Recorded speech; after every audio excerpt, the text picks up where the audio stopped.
I think the two questions I would ask are, am I really in the beef business to make money, right? And if the answer is no, I do it for a hobby, that's fine. I'm no compulsion against that. But if you're in the beef business to make money, I think crossbreeding has to be one of the tools in your toolbox. The other one, and we hit on this just real briefly back at the beginning, is the importance of discipline and structure. So the other question is, as a manager, am I willing to be committed to the process, right? And stay focused on what the objectives are to maintain this crossbreeding system for a period of time. Hey, I'm Shaye Koester-Wanner, and you are listening to the Casual Cattle Conversations podcast.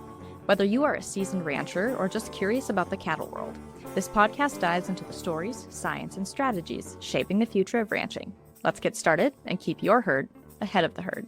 Folks, today we are visiting with Dr. Bob Weaber about the impact of crossbreeding on the beef supply chain and in individual ranch systems. So we dig into how crossbreeding adds value to calves, and even more importantly, the value of crossbred cows. He shares different systems that work for large, medium, and small producers. We talk about some different technologies that might be important to implement. And we also really look at what can we learn from crossbreeding from when it was used in the 70s and 80s compared to what are better ways for us to use it today. So if you aren't familiar with our guest, he currently serves as professor and head of Eastern Kansas Research and Extension Centers at Kansas State University and is also the executive director of the Beef Improvement Federation. Now, if one of your goals for the coming year is to implement crossbreeding or explore other avenues of improving your cow herd or ranch system, I'd encourage you to check out the Move the Ranch Forward PDF on my website. So this is a goal-setting system designed to be simple, fun, and effective for ranchers because, let's be honest, it's easy to get distracted by the day-to-day fires. My husband and I use the system ourselves, and in fact, I've enjoyed it so much, I really wanted to make it available for all of my listeners. So go check that out. There's no time like the present to start setting goals for your ranch in a way that's easy for you to stay accountable. So the link for this PDF, along with other resources shared by our guest, are all going to be in the show notes. So with that, let's talk about crossbreeding. Hey folks, are you tired of sorting through endless bull data? Meet Bullpen, the free app designed for progressive ranchers like you. Search for bulls for sale, by auction or private treaty, using EPD ranges, locations, or breeder. Swipe to save your favorites, check sale details, view bull profiles, and connect with different breeders all in one place. It's quick, easy, and built by a Nebraska Sandhills cow-calf producer. Bullpen gives you more time looking at bulls and less time buried in the numbers. Download Bullpen today on Apple or Google Play. There are no ads, no accounts, just bulls. Visit getpenned.com to learn more. Bob, I really appreciate you joining me today for this conversation. You have been on my list for a while. I'm not sure why it took me 5 years to finally email you and ask, but everything happens for a reason. So I'm excited for the conversation today and to talk about crossbreeding. So welcome to the show. Great. Shaye, thanks so much. I'm really excited to be here, and I've listened to a number of your podcasts, really like the podcast and now the VCast format. So I'm really happy to be here and I look forward to our chat. So awesome. Well, to start off, a question that I am going to be asking all my guests in this coming year is, why do you choose the beef industry every day?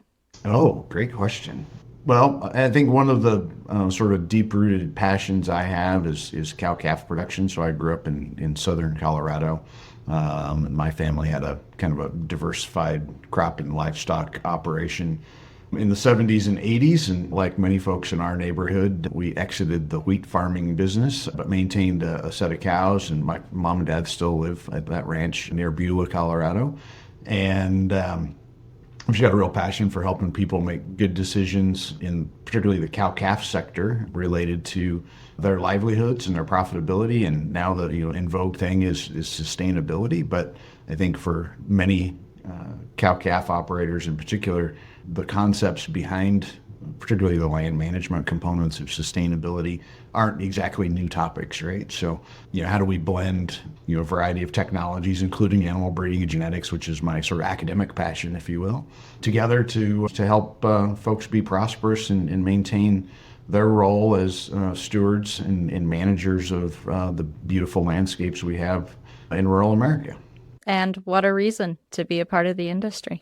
Jumping right into the topic at hand today, when we look at the big picture of crossbreeding, what impact do you see it having through the entire beef supply chain, from the rancher all the way down to the consumer? And I mean, we know this isn't a new concept or a new practice, but I want to touch on that bigger picture first about how it impacts that whole supply chain and end user. Yeah, great question, Shaye, and perspective. And I think oftentimes it gets maybe a little lost in this particular conversation. And I think if we step back and take that kind of 30,000 foot view, one of the core values of crossbreeding systems to the beef industry is improvement in efficiency.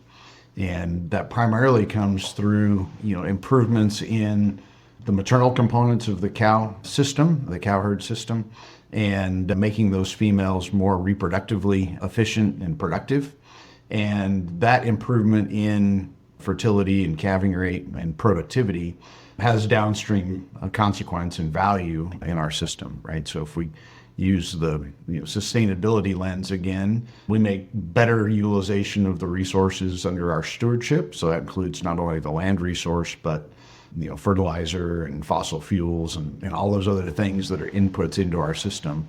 If we have more calf output relative to inputs, we by definition become more efficient. And in our commodity-based business, improvements at the enterprise level or the ranch level typically are connected with improvements in profitability, right? So you make competitively better decisions than somebody else in the production cycle. That has a tendency to enhance your opportunities for profit as well. So you already brought up a couple of reasons that ranchers choose to crossbreeding, but I want to highlight those a little more. So as you look at, really today's economy and the culture, you already kind of brought up that sustainability focus, which I know some people are a little tired of hearing, but the reality is I don't see it going away. So when you look at it, crossbreeding through that lens with the economy and culture again, why do you see ranchers continuing to use this practice, and some maybe they're going back to it after maybe not using it? Yeah, I think one of the key reasons, particularly when we have kind of cost price squeeze, or you think about the recent inflationary aspects of our economy, those do trickle into the production sector. In some cases, not trickle, right? It's garden hose or fire hose or irrigation pipe. And we know cow costs at the commercial level have advanced significantly over the last 4 or 5 years. And because of that, now we're in cost price squeeze, and we've been fortunate as cow-calf producers to really enjoy, record calf prices this fall. But for many producers, we're likely, many of them, to be profitable, but it's not to the level that you might sometimes think if you actually go and do, really hardcore accounting and figure out what the full cost of production is. And so I think, crossbreeding's been viewed as one of the tools in the toolbox to improve that input-output relationship, right? So I think producers are starting to go back and say, okay, well, how can I become more efficient? How can I become more profitable? And certainly crossbreeding and leveraging heterosis and breed complementarity play big roles in that decision-making process. And I think that's one of the reasons we're kind of swinging back to that as an application of the technology.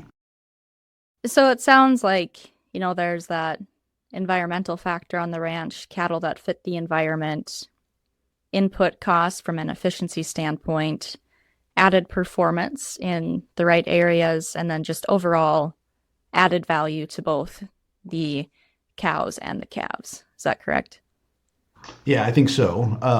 And fortunately, this is, as an extension educator, this is one of the spaces where there's lots of good science-based data around not only the value of, and the kind of the impact of heterosis or hybrid vigor in the beef chain, but also good data about, the relative merits of various breed resources that we have available to use in breeding decisions in the seed stock and commercial spaces. And so there's lots of good science-based evidence to bring to bear in this particular topic. And you're exactly right. There's a wealth of opportunity for us to improve not only the cow performance, maternal performance of the cows, individual performance of calves, but I also like to step back and think about, well, how do we improve overall productivity at the ranch level? And so take more of a systems level approach versus an individual animal perspective. And that's, I think, one of the spots where thinking about crossbreeding and particularly the breeding systems that we apply provide maybe the most opportunity. And, you mentioned sort of the cow cost and the calf products. And I think we're in a period of time where those decisions are maybe as complex as they've ever been. If you look at the trends, and you're closely familiar with this information as well, record carcass weights, right? And so the outweights and feeding period of animals in our system are at record levels. And many folks think that will continue to go up, even if we get some recovery in terms of cow inventory. We've been on a trajectory for 40 years of increasing carcass weight. And it's one of the ways that we continue to increase beef system level efficiency, right? We have more relative output per fed animal with fewer cows. And so we keep growing beef supply pounds by making each individual carcass heavier that goes through the chain. And if you look at the production data from, the peak in the early to mid 1970s of cow inventory, that line consistently goes in a downward trend. But commercial beef production is still on a continuing uptrend, and it's driven by that increase in carcass weight.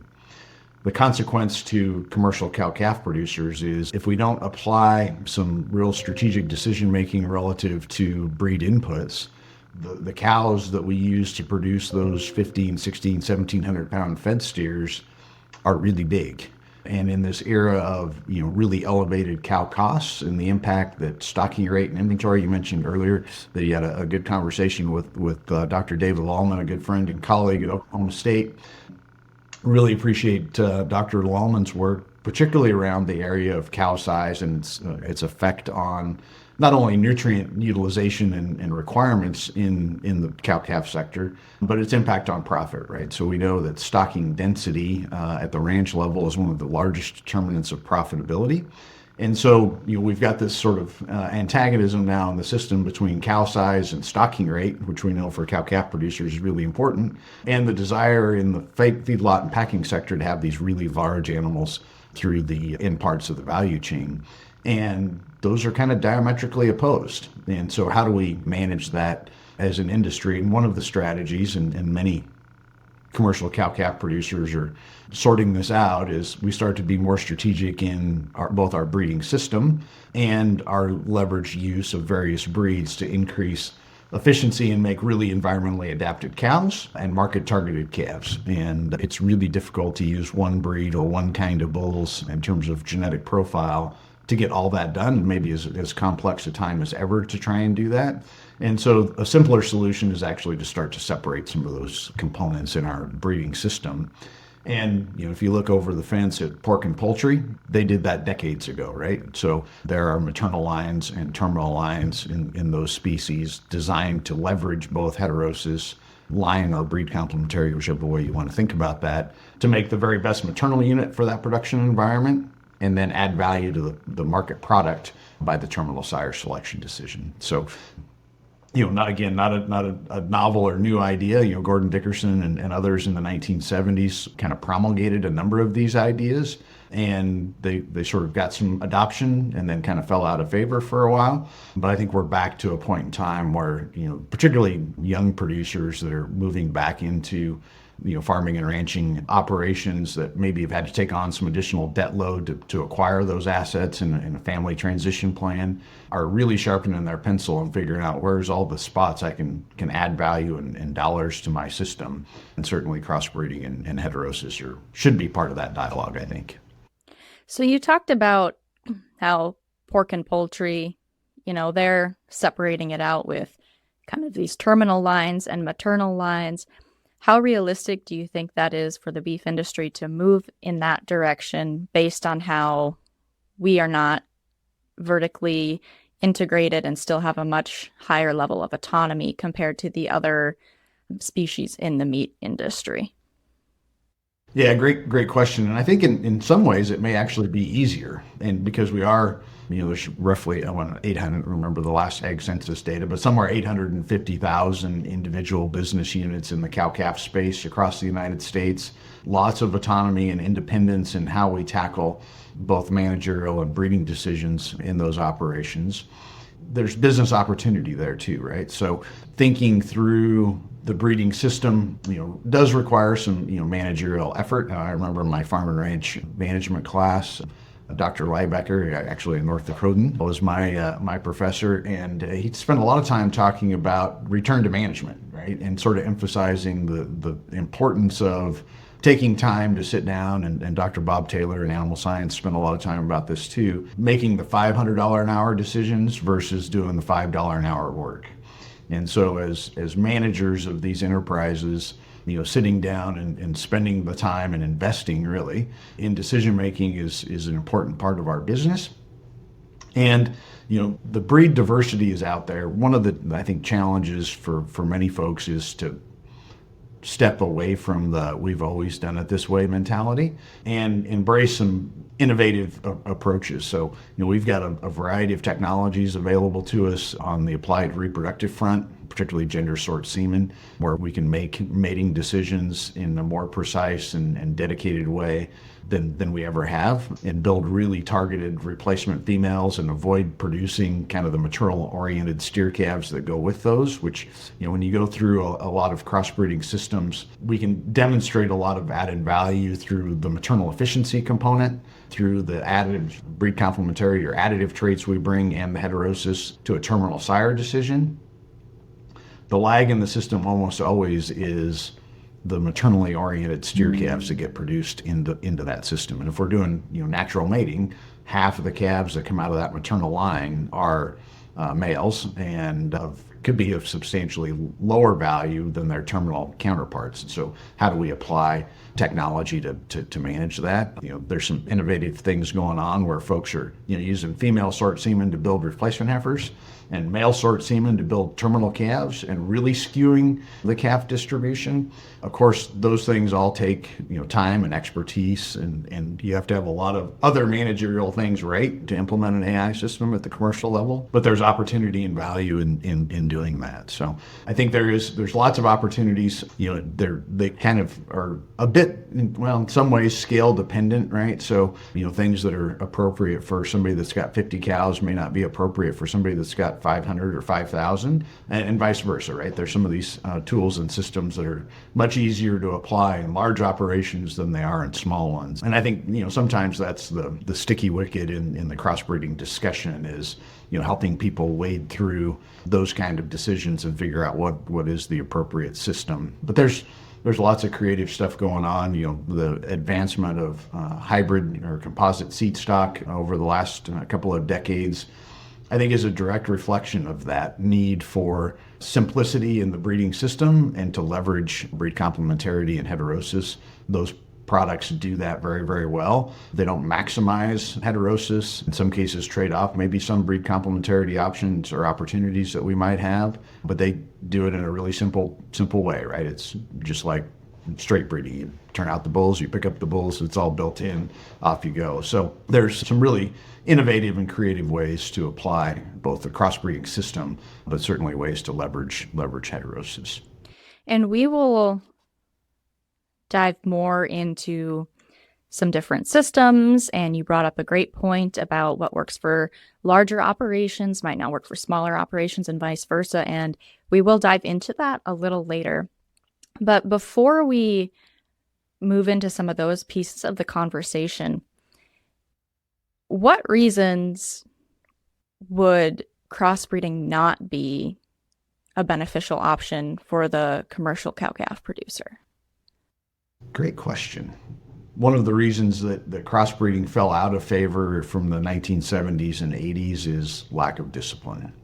And so one of the reasons that it can be a detractor from the value of calves, and we'll use weaned calf model as an example. If you sell calves into a kind of a conventional sale barn marketing space, and the local market expects solid black-hided calves and everything else gets discounted, introducing breeds and composites that might not produce solid black calves has a negative tied to it, right? And as the manager, we have to step back and go, okay, well, is the additional value I produce in terms of the number of calves relative to the number of cows, and maybe the number of cows I can run because I implemented this crossbreeding system, do I actually make more money doing that, right? So having good accounting principles so I can figure out what's the trade-off between the premium I might get for selling fewer calves of solid color at the sale barn, or that type and kind, whatever, versus what's the gross dollars this other system produces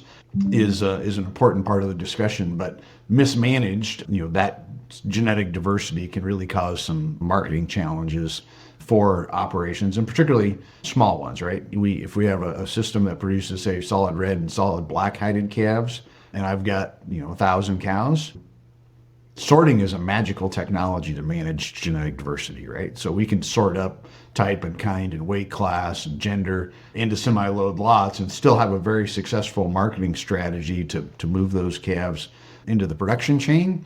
But if I've got 10 cows and they're all different colors and the calves are all different kinds, they're going to get sorted into onesies and twosies at the sale barn and discounted. So again, it's one of these scale factors that you've got to think about as you put these systems together and understand what's the real economic consequence of that. So what I kind of gathered from that, and correct me if I misinterpreted it, but one of the things we can learn about crossbreeding from the 70s and 80s is that it needs to be strategic.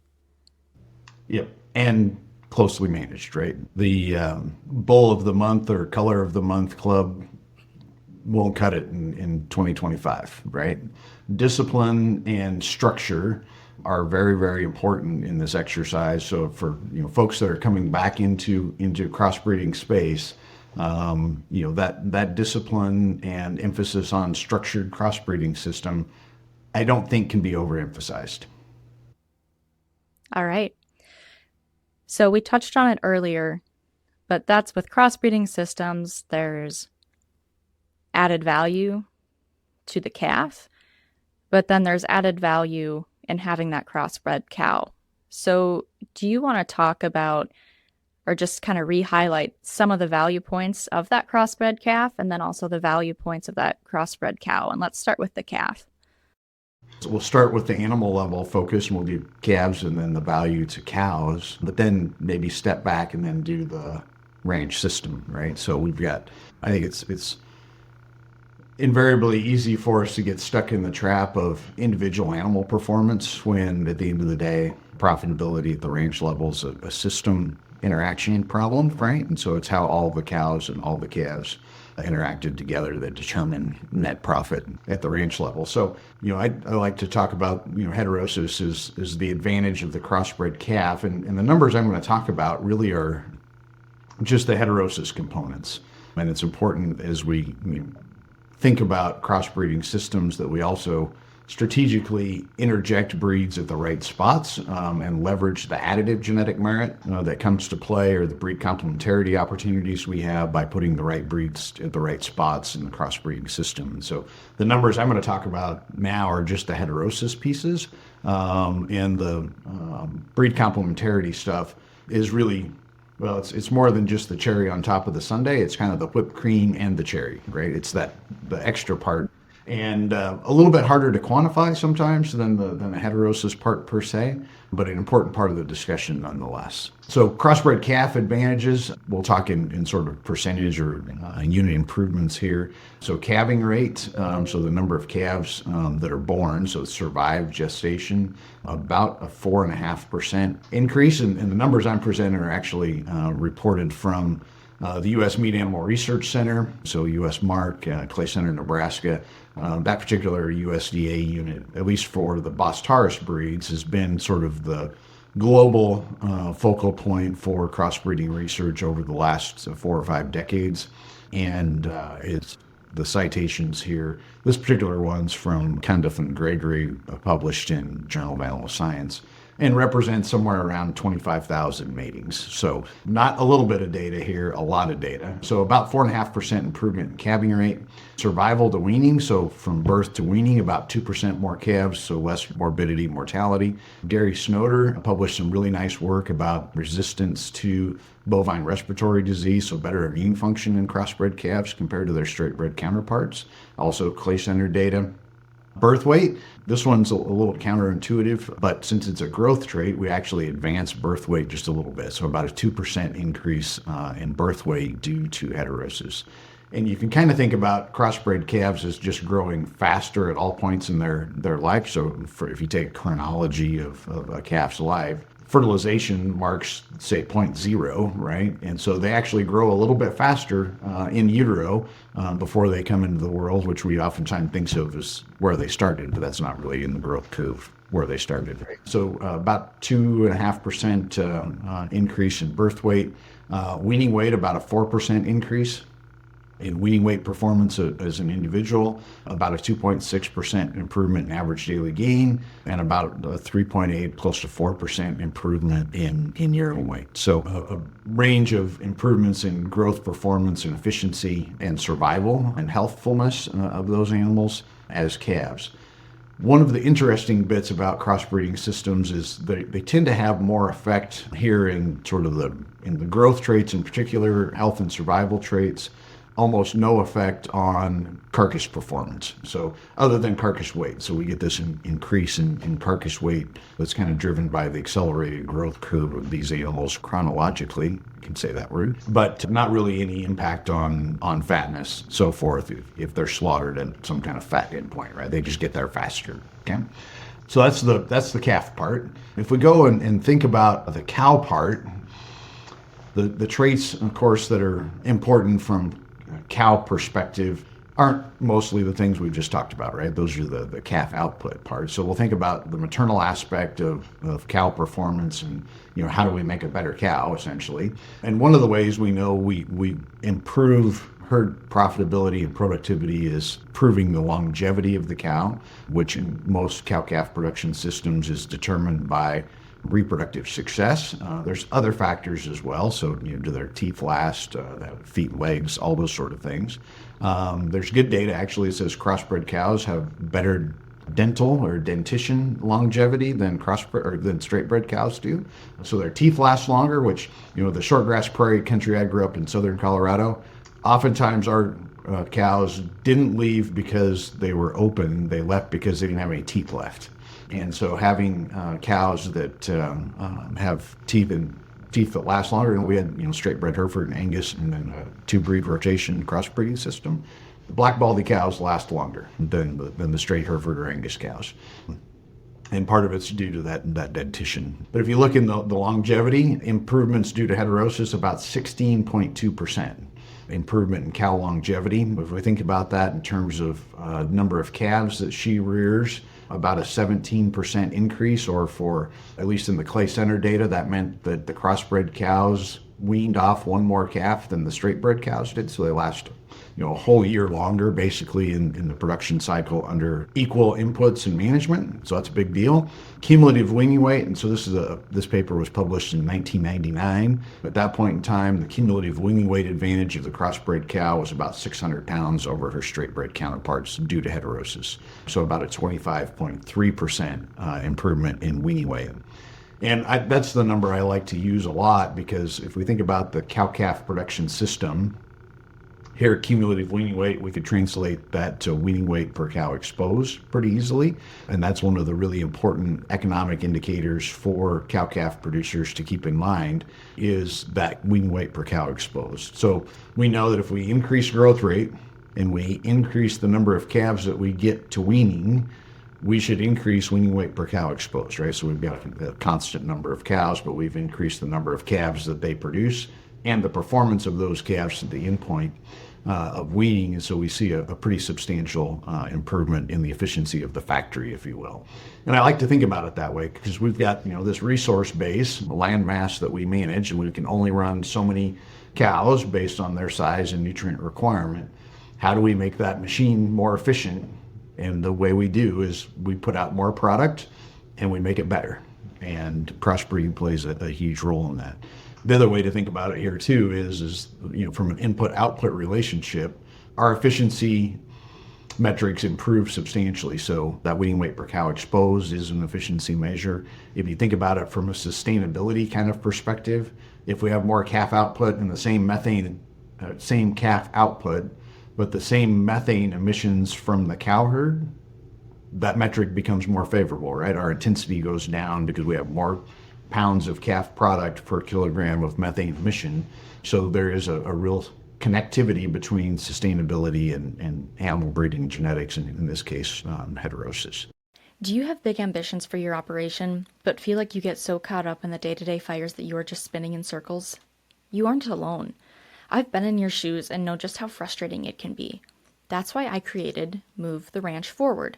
It's a guide for ranchers. This guide is a PDF that contains the exact process my husband and I use to stay focused on our goals throughout the year, even when life throws us curveballs. You can access Move the Ranch Forward today at casualcattleconversations.com. So I appreciate all of those statistics and numbers. They're very interesting, but for ranchers where we're really focused on that return on investment and sometimes like to know that dollar value, what does that look like from the profitability standpoint? Yeah, great, Shaye. I'm really glad you asked that question. The value of heterosis is, I think, sometimes really challenging for people to sort of sit down on a napkin and write out, or to step out in their cow herd and see, because we don't run an experiment where we got our straight bred cows and our crossbred cows running side to side and keep all the records, right? We don't do that as cow calf producers. We're all in on something, right? And so a number of years ago, I put together a little example, and I update it periodically to sort of demonstrate how many dollars are at stake here. And I think that oftentimes resonates with, as you suggest, producers a little more than all the different percentage values and improvement, right? So my little example here, and I'm the lefty, so I like the little Excel spreadsheet kind of partial budgeting kind of things a lot. And so this is one of those, and it says if we've got 100 cows and they have an 80% weaning rate, so turnout bulls one summer, the following fall when we wean calves, what do we get? 80%, 575 pound average weaning weight, 10-year time horizon, right? So these crossbreeding systems best to be viewed as a long-term sort of exercise. If we take some of those percentages and break them out from the stuff I just talked about in terms of maternal or calf performance, calf survival to weaning, about a 6% improvement. That's 48 head of calves over that 10-year time frame. Weaning weight, so just the individual calf performance part, was 4%. That's about 18,500 pounds of calf weight. The maternal component to additional weaning weight's also 4%, so there's another 18,000-ish pounds of calf performance due to improved maternal performance. If we use a weaning weight per cow exposed number, I like to be pretty conservative. I use 23% often as the value. We know in harsh environments that number goes up. In fact, if you have Bos indicus influence in cows, say you're in Gulf Coast region, Bos indicus generates a lot more heterosis than in a Bos taurus crossbreeding system than Bos taurus. But I use 23% over that 10-year time frame. The crossbred cows, compared to their straight bred counterparts, would produce about 106,000 pounds of additional calf weaning weight. Okay, if we sort of back into what's that worth per cow per year, and this is a number I updated last spring. At that point in time, we were $275 for 5 to 6 weight calves in Salina, Kansas. You could probably add close to $1 a hundredweight to that today. But at that $275, that additional heterosis benefit was worth just short of $300 per cow per year. Okay, so $300 per cow per year. If you go to the Califax cow-calf summary data, in terms of profitability, that $300 would move you from the bottom quartile to the top quartile of profitability. So it's a huge impact in our system. Again, today, you could probably add another $100 to the value of that just based on calf price, so nearly $400 of opportunity. Of course, it fluctuates with market prices of calves. Another way to think about this is change in break-even or unit cost of production. If you go through and do the math at that $275 for 5 to 6 weight calves, that heterosis value decreases your unit cost of production about 63 cents a pound or $63 a hundredweight. It's huge. And if you think about it from, what would the straight bred cows have to do to keep up? The numbers are even bigger, right? Because they produce less calves. They're less efficient, less reproductively efficient in the system. They'd actually have to produce about, according to my math, about $363 of additional calf value to be equivalent. So oftentimes I get questions about, well, we're going to retain ownership or sell these cattle on the rail. What's that look like? Well, it means that to be even, those straight bred or carcass focused calves would have to generate about $40 a hundredweight carcass premium, not $40 a carcass, $40 a hundredweight carcass premium to be equivalent. So I think it's really important, again, we step back to the systems level perspective. It's really easy to get focused on carcass endpoint, and that's a huge part of our business. And I don't want to take away from the importance of those dollars coming into our business. But if we have to trade off a whole bunch of maternal performance to get there at the individual enterprise level, I may not be optimizing my profit potential for my ranch when I do that. So we got to keep the maternal performance, the factory, in focus here as well to determine what calves we actually can push further down the chain. If they're never born, they never get an opportunity to get a carcass premium, right? So what are some of these popular crossbreeding systems that ranchers are using to see some of those added dollars, maintain focus on cows that last and calves that are profitable? What are some of those systems? So as we think about these crossbreeding systems, I mentioned earlier, size is an important context here, and I kind of use small, medium, and large. And so I kind of think of small producers as 50 head or less, and certainly there's some nuance between, a 50 cow herd is a 2 bull herd, a 10 cow herd's a 1 bull herd. So there's a little bit of nuance we could apply here as well in the small category. Medium size to me is, above kind of 50 to 100-ish up to maybe 300 or 400 cows. And then large is, 500 and up, let's say. And the differences in particular, usually efficient utilization of bull power is one of the big drivers of how we might think about this, or ability to divide up animals into breeding pastures.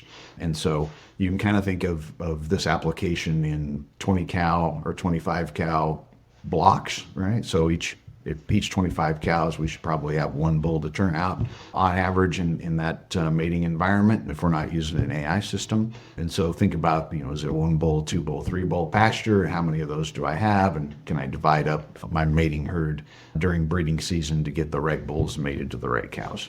That's the sticky wicket piece in this exercise. And so one of the real popular crossbreeding systems for small and even a fair number of medium-sized producers is utilization of hybrid bulls, right? It's real simple. It's just as easy as turning a hybrid bull out as a straight bred bull. You don't get all the benefits of say, an F1 terminal sire system where we maximize the heterosis effects, but a 2-breed composite system or hybrid system gets half of the heterosis of that F1 terminal sire and in perpetuity. So you get half of the $300, which is, the status quo is $0, right? So 150 is still a substantial advancement. And so that one's a real easy and popular one for folks that are, maybe keeping a few replacement heifers, selling calves at weaning time, want to leverage breed complementarity in a package and heterosis in a package that's just turn out the bulls, right? Another one that's popular for small producers is to actually go buy 2-breed or composite replacement. Everything doesn't have to be 2-breed, but composite replacement heifers, crossbred replacements, F1s, whatever fits your bill, and then mate those to terminal bulls. So it's the F1 terminal sire system essentially, but you don't keep any replacement heifers, so you get to maximize breed complementarity and heterosis in that system. The contingent here is that you need a good source of replacement females. And I said buy replacement heifers. Actually, if I'm a small guy and I want to leverage that system most effectively, I probably go buy 2-year-old or 3-year-old cows that fit my specification, because then I don't have to mess around with cabin heifers and almost invariably the first matings to some really high calving ease bulls who want to minimize dystocia and those calves are substantially less value than that cow's next calf that's mated to a terminal bull. So those are two strategies that work really well for small to and even medium-sized producers. Those two are I think underutilized in our space. If you're a big producer, the rotational systems actually work really well, particularly if you can do one of those that has a real terminal sire focus to it. So all the calves from that unit. And those are particularly well suited for operations that have lots of cows and maybe multiple divisions, right? So you can think about maybe an operation that's 700 or 800 cows to a man at a camp, and all of one kind of bulls get mated to a certain breed set of cows. The replacement heifers from that unit go to the next one that have cows that match that mating, and they're mated to another breed of bull. And so there's no complexity of I don't have to sort cows into breeding groups. I just take the replacement heifers and move them, right? When they leave, I wean calves, they go to development, they never come back, right? I get heifers from the guy that's before me in the rotation, and they show up and they match the genetic complement of my cows. And so it's a real easy system to manage that way. If we try and do that, say a 3-breed rotational in an operation that has 50 cows, it's a disaster, right? Because I got to have 3 different breeding pastures. I got to have 3 different kinds of bulls. I'm not efficiently utilizing those bulls because I've underexposed them to cows. I have the risk of one of the bulls is bad, so I don't get any calves that year out of that mating. 3-breed rotational for a small producer, not advised, let's say, okay? And so that's, again, a great example of why scale is important. Some large operations also, depending on, I can think about some situations where, I've got to take 2,000 or 3,000 head of cows and put them out on forest permit or BLM permit, and I have very low ability to control the mating environment while they're out on that range. Some of the more advanced composite systems actually work really well. So a 3-breed or 4-breed composite can work really well, leverage a high percentage of heterosis. So, 4-breed composite with quarter of each of the breeds produces about 85% of the heterosis of the F1 terminal sire system. So you get a lot of maternal value and calf value out of those systems. You can leverage breed complementarity very nicely, but it does take a reliable source of those genetics, which there are a number of them out in the industry today. Can be very, very advantageous, but also very simple to apply. So I'm curious, when we're talking about size, whether that's small, medium, or large, at what level is it more advantageous to try and implement crossbreeding through technologies like AI versus buying different breeds of bulls and doing bull rotations? Yeah, great question. And I think that one actually is probably answered best by size plays a role in it, but marketing endpoint is also a real component here. If you're a big operator and you retain ownership and feed your calf product clear to harvest, I'm bearing all of the antagonisms that exist in the value chain from cow-calf clear to harvest. That's one of the systems where now starting to separate the maternal terminal mating decision becomes really important, because I'm bearing all the cost of cows and my cow size and lactation potential and nutrient requirement really means I run fewer cows to meet my in-market target weight. I get a benefit by going, okay, let's really focus on the cow genetics here from a mating standpoint, make them smaller, more appropriate in terms of lactation to make them last longer. I got less replacement costs, Then I can bear additional investment because I'm getting both cost savings and revenue generation out of that improved maternal performance, right? If I got cows that last longer, I get to sell more of their calf product because I need less replacement heifers and I incur less replacement cost. And so in those situations, then it's easier to pencil out, okay, I'm going to spend, $35 on an ester synchronization protocol. I got to spend, $40 a dose on semen, but I get this really targeted female product to go as a replacement. And then I get to turn those cows to get cleanup mated to terminal bulls. That's one where I think, there's a huge opportunity for folks that are willing to make or can make an investment in labor and facilities to leverage the AI bit. And depending on where you are in the country, again, if you're one of these guys that has to turn out cows on BLM during breeding season, probably not going to be able to do an AI system. If you live in eastern Kansas and turn out cows on Flint Hills pasture, probably an easier thing to do. Or if you're in the southeast, where you've got stocking rate is so much higher, it's easier to manage because of just geographic space you got to cover to get it done. So as we work towards the end of this conversation, for producers who have been looking at either refining their own crossbreeding practices or getting into it, where do you really encourage ranchers to put their focus with this management practice? Yeah, great question, Shaye. And I think the easy thing is for us again to get really focused on calf products. But if we go back into the literature, one of the things we find, and there's a number of studies that support this, is the real economic advantage of crossbreeding system comes from having crossbred cows. In fact, about 2/3 of the economic benefit of crossbreeding system comes from the maternal components, and 1/3 from the heterosis exhibited by the calf product. So as producers think about deployment and implementation of crossbreeding system, the focus really needs to be on how do I generate and maintain crossbred cows in my breeding herd. And for many folks, that's complicated or more complicated than other aspects of the crossbreeding system, right? It's probably easy for a period of time to have straight bred cows and another breedable. But once you get crossbred females, then thinking through, well, how do I maintain those? If you're a big producer, it may be that you've got to keep a set of straight bred cows to build F1 replacement heifers.